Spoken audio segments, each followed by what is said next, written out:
Nous sommes en 1916, dans les tranchées dévastées de Verdun. La boue envahit tout. Elle s'infiltre dans les uniformes, gèle les mécanismes et s'engouffre dans les larges ouvertures latérales d'une arme nouvelle. Le fusil mitrailleur modèle 1915 CSRG, universellement connu sous le nom de Chauchat. Sous la pluie et les bombardements, des milliers d'armes s'enrayent. Aujourd'hui, la culture populaire et les légendes d'Internet l'ont condamné. Le Chauchat est presque systématiquement qualifié de pire arme à feu de l'histoire.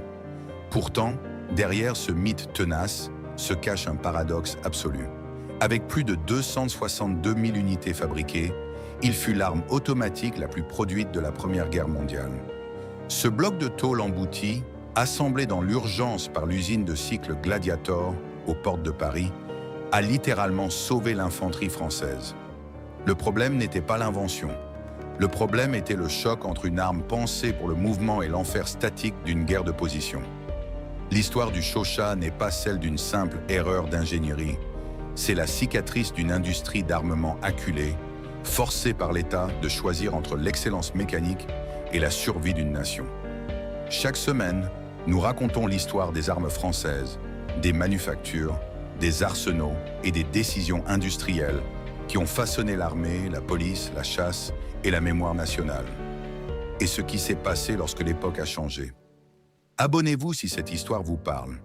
L'histoire de cette arme ne commence pas dans la boue, mais par une urgence absolue, à Paris en 1914. L'histoire ne commence pas par la nostalgie, mais par un lieu précis, à Paris, dans les bureaux du ministère de la Guerre, à l'automne 1914. La France est alors en état de choc. La doctrine militaire d'avant-guerre, fondée sur l'offensive à outrance, s'est violemment heurtée à une réalité mécanique implacable, la mitrailleuse allemande. L'armée française ne manquait ni de courage, ni de fusils Lebel, mais elle découvrait brutalement qu'une troupe en mouvement sans tir de couverture continue était condamnée. Les mitrailleuses françaises Hotchkiss et Saint-Étienne, bien qu'efficaces, pesaient des dizaines de kilos et nécessitaient une équipe entière pour être déplacées. Elles ne pouvaient pas suivre l'infanterie lors des assauts. Il manquait une pièce cruciale dans l'arsenal. Le ministère et l'état-major se mirent à rêver d'une arme nouvelle. Une arme automatique légère qu'un seul fantassin pourrait porter, alimenter et tirer en marchant. Ce concept allait bouleverser la guerre moderne, mais pour le réaliser, la France faisait face à une crise industrielle majeure. À la fin de 1914, le système d'armement de l'État était au bord de la rupture. Les arsenaux nationaux, la manufacture d'armes de Châtellerault et la manufacture d'armes de Saint-Étienne étaient totalement saturés par la production urgente de fusils Lebel et de mitrailleuses lourdes. Ils n'avaient ni les machines, ni la main-d'œuvre, ni le temps pour développer et usiner une nouvelle arme à partir de zéro. L'urgence n'attendait pas. C'est dans cette impasse institutionnelle que le programme CSRG prit forme. Cet acronyme rassemblait les acteurs d'une collaboration inédite, Chauchat et Sutter, deux ingénieurs militaires visionnaires, Ribeyrolles, directeur d'usine, et Gladiator, une entreprise de cycles et d'automobiles située au Pré-Saint-Gervais, en banlieue parisienne. Le choix de Gladiator n'était pas un hasard, mais un aveu. L'État français, incapable de fournir lui-même l'arme dont son armée avait désespérément besoin, se tournait vers l'industrie civile. Gladiator ne possédait pas la tradition armurière centenaire de Saint-Étienne. Elle ne travaillait pas l'acier massif avec la précision obsessionnelle des arsenaux d'État. Son expertise, c'était la production de masses de bicyclettes et de motos, utilisant des techniques industrielles modernes, rapides et bon marché. L'objectif fixé par le ministère était clair, produire une arme automatique très légère, en très grande quantité et le plus vite possible. Chauchat et Sutter concevaient l'arme non pas pour être parfaite, mais pour être constructible avec les outils existants de Gladiator. C'est ici que l'arme commença à être façonnée par les limites de son usine. Pour contourner la saturation des ateliers d'usinage, les ingénieurs décidèrent d'utiliser largement la tôle emboutie, une technique consistant à déformer une fine feuille de métal sous presse, courante pour les garde-boue de vélo, mais presque taboue dans l'armement réglementaire. Le long recul du canon, un système où le canon et la culasse reculent ensemble avant de se séparer, fut choisi car il nécessitait moins de pièces complexes à usiner qu'un mécanisme à emprunt de gaz. Le prototype fut présenté début 1915. L'arme pesait à peine plus de 9 kilos, une révolution par rapport aux 40 kilos d'une Hotchkiss.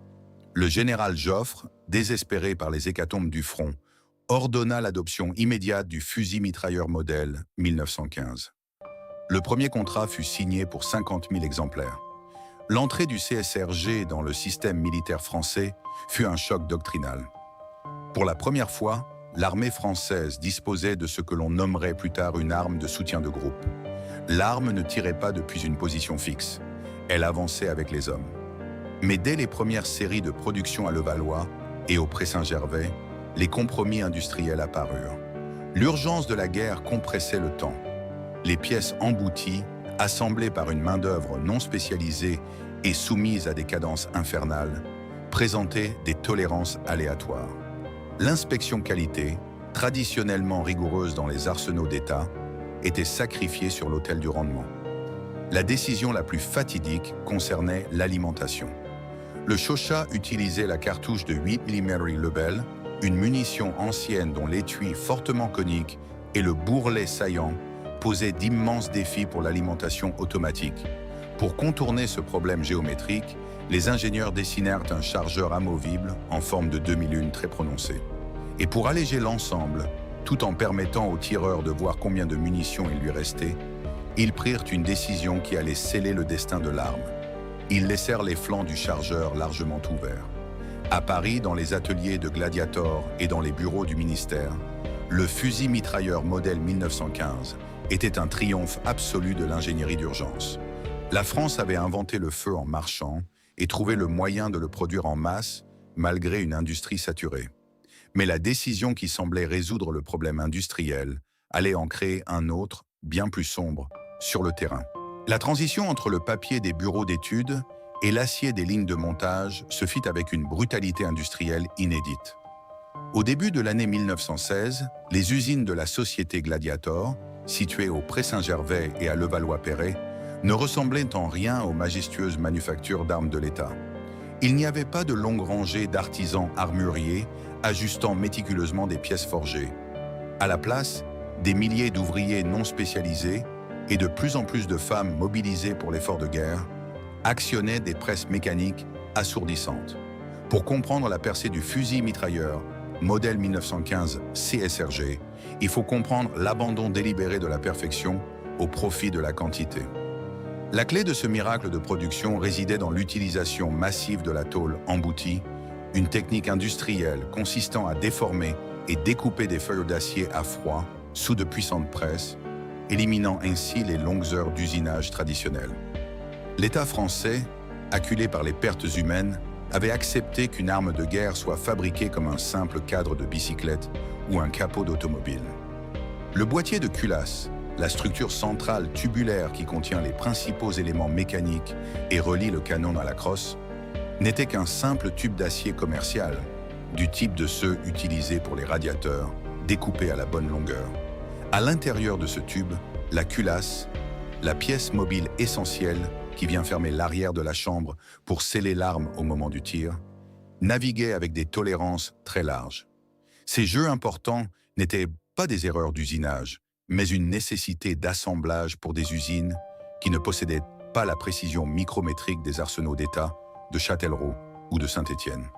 Seuls les canons, les tubes rayés par lesquels le projectile est guidé et accéléré, exigeaient un savoir-faire métallurgique que Gladiator ne maîtrisait pas. Ils étaient donc usinés par l'État ou par des sous-traitants spécialisés avant d'être expédiés à Paris pour l'assemblage final. Cette architecture industrielle permit à la France de réaliser un tour de force que ni l'Allemagne ni la Grande-Bretagne ne pouvaient accomplir à ce stade du conflit. Produire des milliers d'armes automatiques par mois pour un coût unitaire dérisoire. Mais le ministère de la Guerre dut valider une architecture dont les fragilités étaient écrites dès les premiers plans d'ingénierie. Le point de rupture technique se trouvait dans le système d'alimentation. Le ministère avait exigé que la nouvelle arme utilise la munition standard de l'infanterie, la cartouche de 8 mm Lebel, un ensemble comprenant l'étui en laiton fortement conique, la poudre sans fumée révolutionnaire de 1886, l'amorce et le projectile en bronze massif. Cette cartouche, excellente pour un fusil à verrou conçu 30 ans plus tôt, était un cauchemar géométrique pour une arme automatique. Sa forme évasée forçait les cartouches à s'empiler selon une courbe très prononcée. Pour loger 20 de ces cartouches, les ingénieurs durent concevoir un chargeur, le boîtier métallique amovible inséré sous l'arme pour présenter les munitions au mécanisme, en forme de demi-lune spectaculaire. Or, pour empêcher ce long ressort de se bloquer, et surtout pour alléger le poids total que le soldat devait porter lors d'un assaut, une décision fatidique fut prise. Les ingénieurs évidèrent largement les flancs métalliques du chargeur.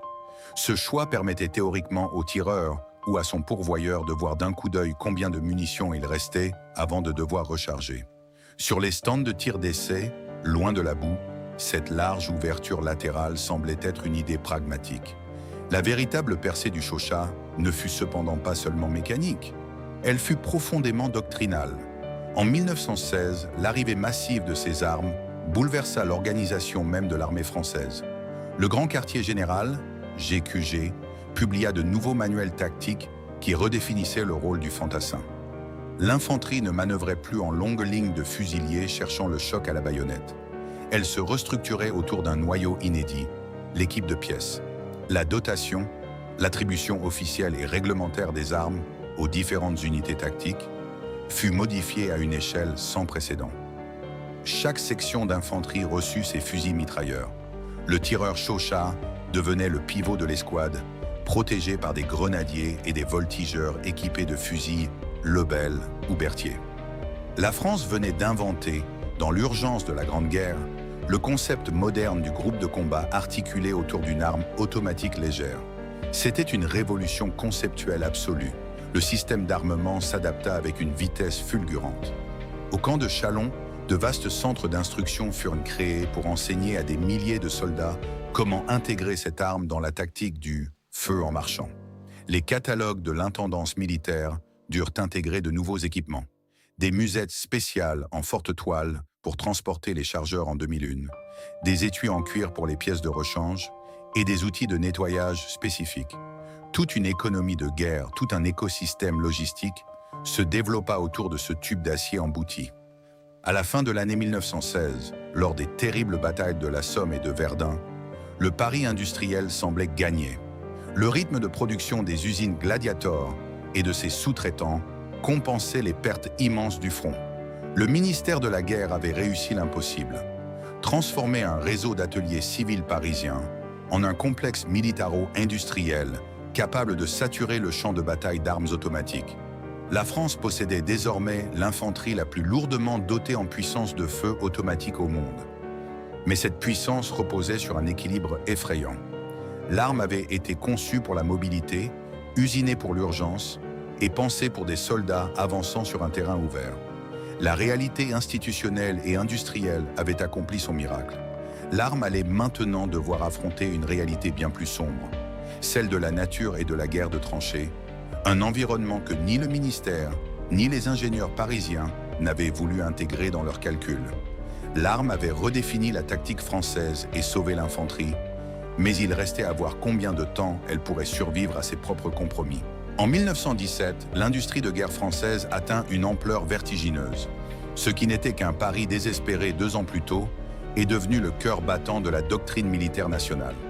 Dans les vastes usines Gladiator du Pré-Saint-Gervais et de Levallois-Perret, ainsi que chez les nombreux sous-traitants parisiens, comme les établissements Sidarmes, la production du fusil mitrailleur modèle 1915 CSRG s'emballe.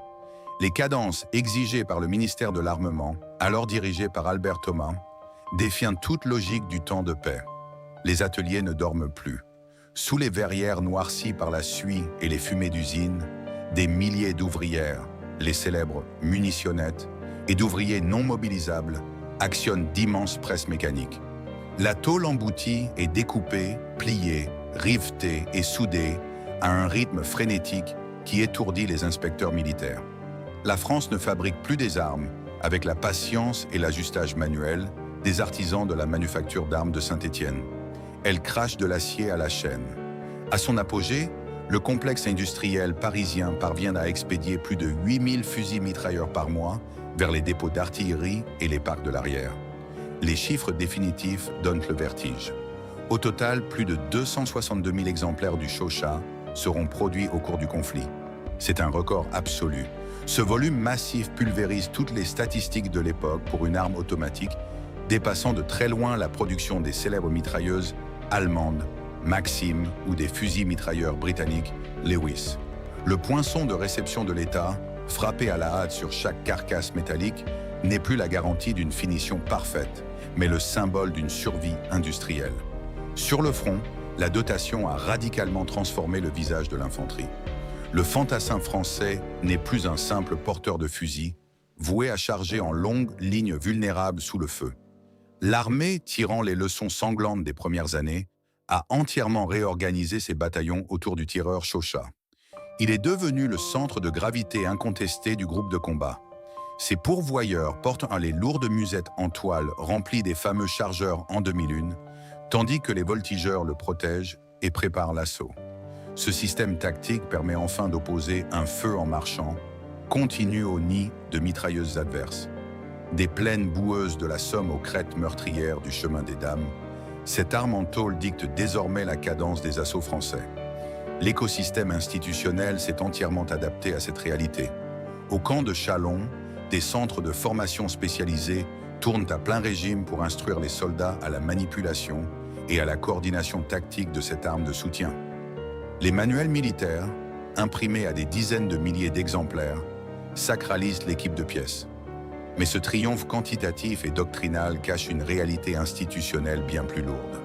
Dans une France épuisée qui devait impérativement maintenir sa souveraineté industrielle face à l'usure impitoyable de la guerre, ce modèle ne représentait pas seulement une arme de dotation.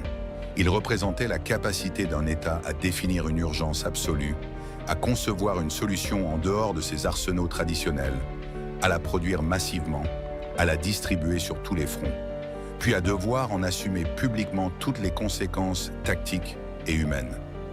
L'omniprésence du modèle 1915 déborde d'ailleurs rapidement les frontières de l'armée française. Face à l'incapacité de leurs propres industries à fournir des armes légères de soutien en nombre suffisant, les alliés de la France se tournent vers les usines parisiennes.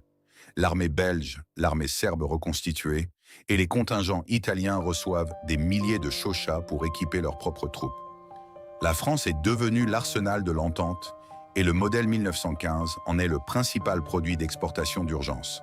Cette confiance aveugle dans la capacité de production de Gladiator allait bientôt attirer l'attention d'une nouvelle force mondiale, une force qui manquait cruellement d'équipements modernes et qui allait précipiter ce système industriel vers sa rupture définitive.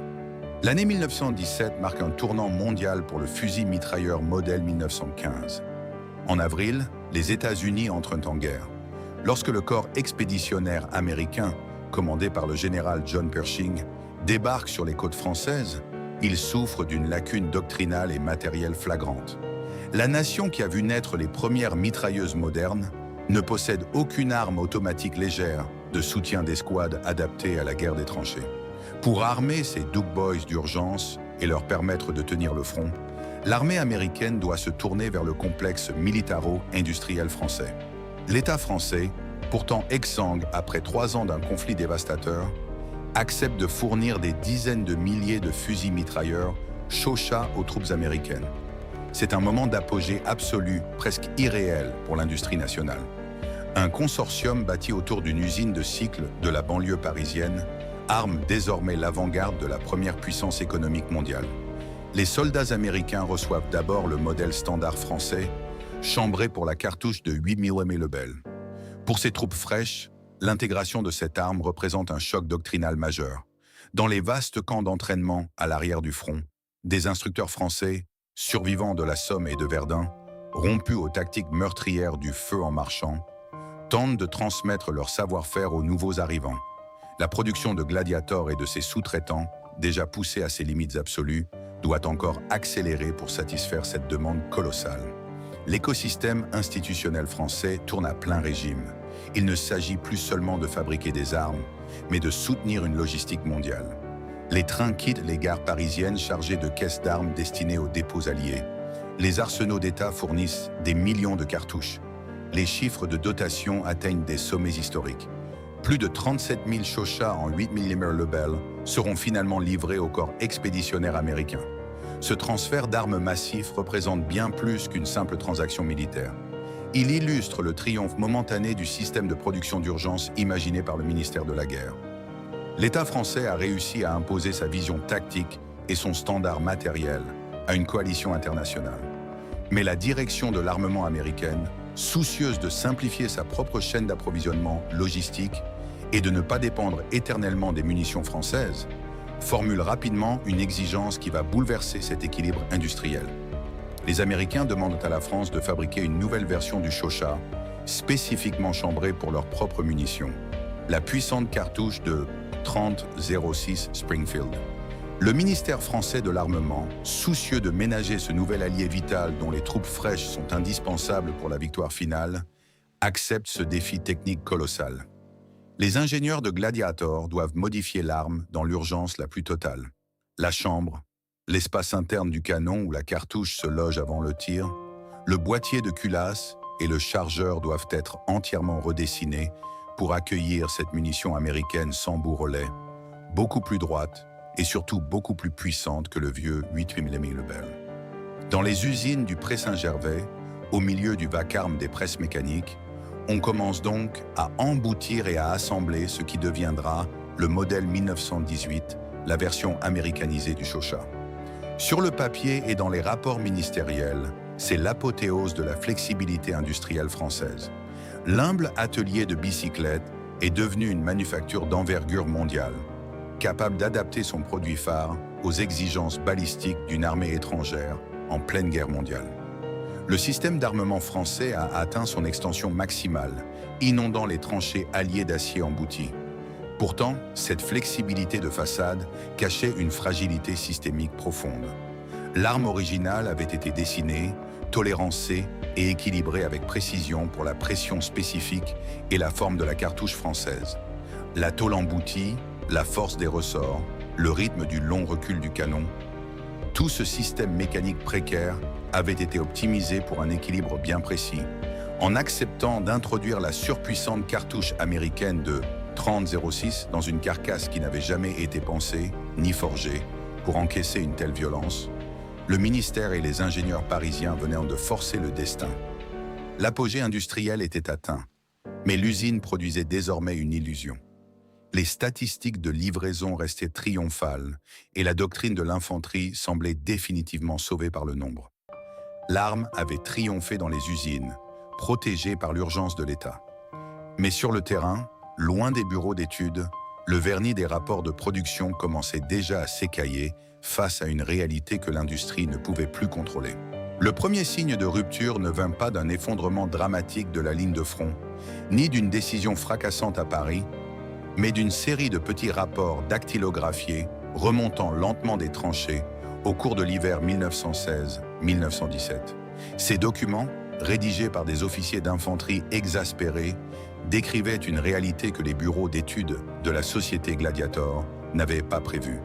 L'histoire du fusil-mitrailleur modèle 1915, CSRG, est l'illustration parfaite de l'une des forces les plus impitoyables de l'histoire de l'armement. La pression de la guerre et la réalité du terrain. La guerre de position compressait le temps, ignorait les théories tactiques et détruisait les compromis industriels. Le problème central identifié par les rapports militaires se concentrait sur une pièce précise, le chargeur ouvert. L'idée initiale des ingénieurs d'évider les flancs métalliques pour alléger l'arme et permettre aux tireurs de visualiser ses munitions s'était transformée en un piège mécanique mortel. La boue argileuse de la Somme, l'humidité constante des tranchées et la terre soulevée par l'artillerie n'étaient pas la poussière inoffensive des polygones d'essai de l'arrière.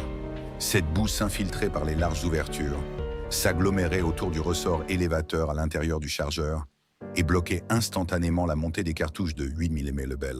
Des milliers de tireurs se retrouvaient soudainement avec une arme muette au milieu du no man's land. L'arme ne pouvait pas être démontée, nettoyée ou réparée sous le feu ennemi sans un outillage que le fantassin ne possédait pas dans l'urgence de l'assaut. Les soldats, confrontés à cette fragilité mortelle, durent improviser des solutions de désespoir. Les archives militaires et les mémoires de Poilu conservent la trace de ces expédients. Des pourvoyeurs enveloppant frénétiquement les chargeurs en demi-lune de toile de jute, de morceaux d'uniformes déchirés ou même de boue séchée pour tenter de sceller les ouvertures. La cadence infernale exigée des usines parisiennes imposait un autre coût caché, invisible lors des réceptions officielles.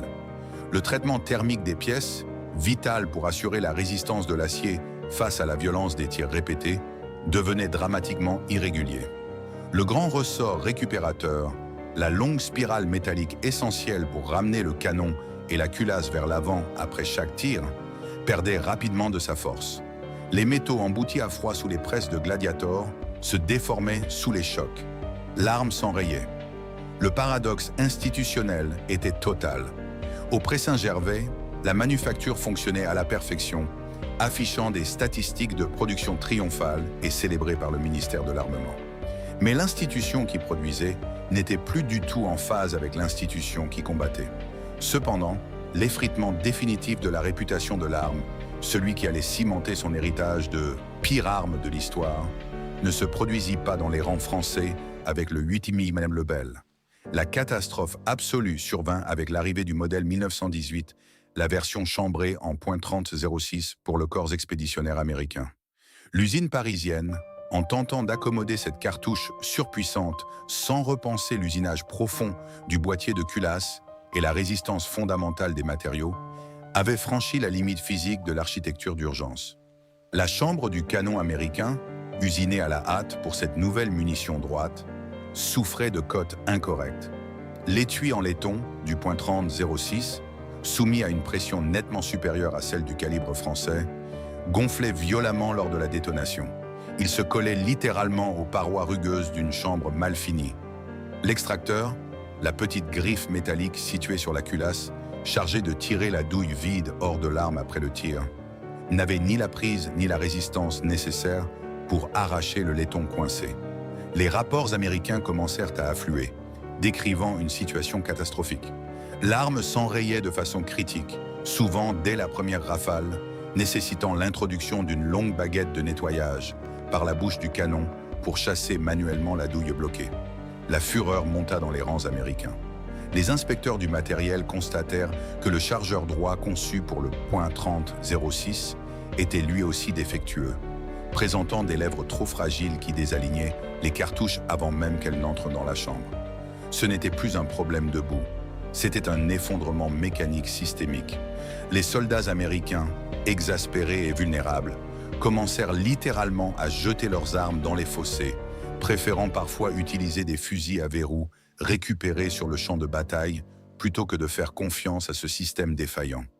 Le haut commandement américain prit une décision immédiate. L'arme française fut déclarée obsolète et dangereuse pour ses propres utilisateurs. Les États-Unis accélérèrent d'urgence le déploiement de leur propre solution, le fameux fusil-mitrailleur Browning Bar, une arme usinée dans la masse, lourde, coûteuse, mais d'une fiabilité absolue. La manufacture de Gladiator avait cru pouvoir étirer son miracle industriel à l'infini, pensant que le volume compenserait toujours les faiblesses de conception. Mais sur le sol boueux de la Meuse-Argonne, l'histoire ne demandait plus de statistiques de production. Elle exigeait une fiabilité que cette architecture d'urgence ne pouvait définitivement plus fournir. L'armistice du 11 novembre 1918 ne marqua pas seulement le silence des canons. Pour le fusil-mitrailleur modèle 1915 CSRG, cette date signa un arrêt de mort institutionnel immédiat. L'urgence absolue qui avait justifié son existence venait de s'évaporer. Le ministère de la Guerre, qui avait couvert et encouragé les compromis industriels de la société Gladiator pendant 3 ans, changea radicalement de posture. L'État n'avait plus besoin du miracle de l'acier embouti. Dès le début des années 1920, les commissions d'armement françaises se réunirent à Paris pour tirer les leçons mécaniques et tactiques de la Grande Guerre. Les rapports de l'Inspection générale de l'infanterie furent implacables. L'arme avait indéniablement sauvé la doctrine du feu en marchant, mais à un coût logistique et humain que l'institution refusait catégoriquement de tolérer en temps de paix. La guerre de position avait prouvé qu'une arme de soutien ne pouvait pas survivre si son mécanisme était ouvert aux éléments. La doctrine française exigeait désormais la fiabilité absolue, quitte à sacrifier la vitesse de production. Le système d'État reprit immédiatement le contrôle exclusif de la conception et de la fabrication. La parenthèse de l'industrie civile était refermée. La manufacture d'armes de Châtellerault, l'arsenal historique de l'État, reçut la mission de concevoir le remplaçant du Chauchat. Le nouveau cahier des charges était l'exact reflet des traumatismes de Verdun et de la Somme. Le futur fusil mitrailleur, qui deviendrait le célèbre MAC 24-29, devait être méticuleusement usiné dans la masse, ignorant totalement la tôle emboutie. Et surtout, la commission imposa une règle née dans la boue. Le chargeur devait être parfaitement étanche et placé au-dessus du boîtier de culasse, le plus loin possible de la terre. Le défaut majeur du Chauchat venait de dicter la doctrine armurière de la génération suivante. Pendant que Châtellerault dessinait l'avenir, l'armée française s'empressa de faire disparaître le modèle 1915 de ses unités de première ligne. Le déclassement fut brutal. Des dizaines de milliers d'exemplaires furent retirés des râteliers des casernes métropolitaines. Le système logistique de l'armée ne chercha pas à les moderniser ou à les réparer, il les relégua. Le Chauchat entama alors sa seconde vie, celle d'une arme de surplus, distribuée aux marges de l'Empire ou vendue aux nations qui n'avaient pas les moyens d'être exigeantes. L'arme fut expédiée dans les dépôts coloniaux au Maroc, en Syrie et au Liban. Le gouvernement français, désireux d'équiper ses nouveaux alliés d'Europe de l'Est face à la menace soviétique, expédia des caisses entières de modèle 1915 à la jeune armée polonaise et aux forces roumaines. Dans ces conflits périphériques des années 1920, l'arme continuait de tirer, mais elle n'était plus le symbole de la modernité tactique française. Elle était le reliquat d'une guerre passée, un pis-aller que l'on remplaçait dès que les budgets le permettaient. Pendant ce temps, au Pré-Saint-Gervais et à Levallois-Perret, le monde industriel qui avait donné naissance à l'arme s'effaçait tout aussi rapidement. La société Gladiator et ses sous-traitants démontèrent leurs lignes de production militaire. Les milliers de femmes et d'ouvriers non spécialisés furent renvoyés ou réaffectés. Les immenses presses mécaniques, qui avaient craché des millions de pièces de tôle pour l'infanterie, furent reconfigurées pour emboutir des garde-boue, des cadres de bicyclettes et des pièces automobiles. L'usine tenta d'effacer cette parenthèse militaire. Le consortium CSRG fut dissous. Chauchat et Sutter retournèrent à leurs études balistiques au sein de l'armée, tandis que Ribeyrolles reprit la direction civile de ses ateliers. La manufacture improvisée la plus prolifique de la Première Guerre mondiale cessa d'exister en tant que telle. Il n'y eut pas de cérémonie, pas de plaque commémorative sur les murs de l'usine pour rappeler qu'ici, l'industrie civile avait tenu le front. L'État tourna la page, laissant derrière lui une montagne d'armes déclassées et une réputation internationale durablement ternie par le désastre de la version américaine. Le paradoxe était consommé. L'objet fonctionnait encore dans des conflits lointains, mais le système institutionnel et industriel qu'il avait rendu nécessaire avait totalement disparu. Le ministère a tranché, les commandes se sont arrêtées, les presses ont changé de moule, l'armée a effacé la dotation, l'arsenal d'État a repris le contrôle, l'arme est devenue un fantôme. L'histoire du fusil mitrailleur modèle 1915 CSRG ne s'est pas achevée dans le fracas des combats, mais dans le silence des musées et des archives. La longue résurrection de la mémoire de cette arme n'a pas été celle d'une réhabilitation balistique, mais celle de la reconnaissance historique. Dans la culture contemporaine, le Chauchat reste prisonnier d'une caricature forgée à la hâte par les déboires de sa version américaine en .30-06. Pourtant, les historiens de l'industrie et les conservateurs de musées savent lire au-delà du mythe. Ce qui survit aujourd'hui dans les collections du musée de l'armée aux Invalides ou dans les archives de la Défense n'est pas l'image d'une incompétence, mais le témoignage physique d'un sursaut national. Dans les vitrines neutres, sous une lumière froide, le boîtier tubulaire en tôle embouti et le chargeur en demi-lune racontent l'histoire d'un pays qui a su plier l'industrie civile pour sauver son infanterie. L'inspection militaire, les poinçons effacés par le temps, les traces d'usure des ateliers du Pré-Saint-Gervais sont devenus des artefacts fragiles d'une époque où l'État français devait produire dans l'urgence absolue pour ne pas disparaître. La préservation de ces objets dans les musées et les associations de collectionneurs historiques ne relève pas de la nostalgie de la violence, mais de l'archéologie industrielle. Chaque spécimen désactivé, conservé dans une collection publique ou privée, rappelle le prix d'un programme d'armement mené sous la contrainte existentielle de la guerre totale. C'est la trace tangible d'un système qui a préféré l'imperfection industrielle à l'absence totale de soutien pour ses soldats. La surprise de cette longue trajectoire réside dans son paradoxe ultime. L'arme la plus décriée de la Grande Guerre fut, en réalité, le pionnier méconnu de la doctrine moderne du feu d'escouade. En voulant donner à chaque groupe de combat un appui mobile, les concepteurs français avaient ouvert la voie que toutes les armées du monde finiraient par emprunter au cours du XXe siècle. Le MAC 24-29, puis les fusils mitrailleurs de l'après-guerre, porteront tous la marque de cette leçon fondatrice, même s'ils remplaceront la tôle emboutie par l'usinage massif et le chargeur supérieur par l'étanchéité absolue.